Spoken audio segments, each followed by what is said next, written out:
Alonzo Herndon, born June 26, 1858, left Walton County, Georgia, his birthplace, with 1 year of education and $11 in his pocket to amass a financial empire, becoming Atlanta, Georgia's first Black millionaire.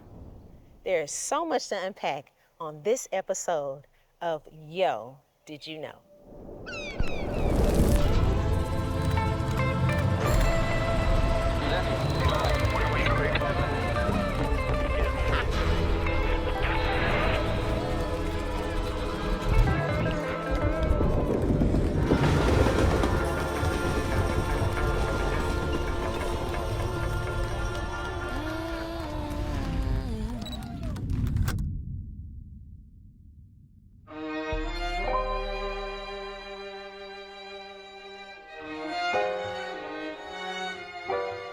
Now, before I go too deep in detail about Alonzo Herndon, let's roll the clock back just a little bit. So he was born in 1858 by a father, Frank Herndon, who was also his slave master. So sit on that for a second. He was enslaved. His father was his slave master. So I need y'all to pay attention to this timeline because this is very important and it shows the miraculousness of this story. So 1861, the Civil War starts. 1863, Lincoln signs the Emancipation Proclamation. By 1865, slavery was abolished nationwide. Now, it was not a going away party. People were infuriated. Can you imagine, for centuries, you have made money, millions, off of the backs of free labor. And now all of a sudden you telling me I can't have enslaved people anymore to do the work for me for free? To feed my family for free? They were furious. So believe me, the end of slavery was not a going away party. Some people were told, get out, get off my land. And they were left homeless. That's what happened to Alonzo Herndon and his mother and his brother. They were left homeless to fend for themselves in a place where they had never been free. They had no education.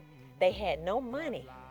But for 13 years, he sharecropped. It was just an extension of slavery, to be honest with you, but that's what they did to survive. And what he did was he saved penny by penny by penny by penny until he had $11 in pennies.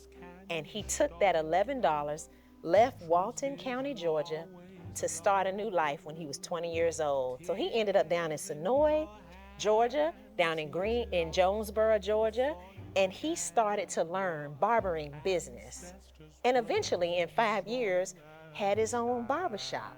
So Herndon stayed down in Jonesboro until 1883, 5 years, and now he felt established. He had established a thriving business by then, barbershop, had the confidence, let's go to Atlanta.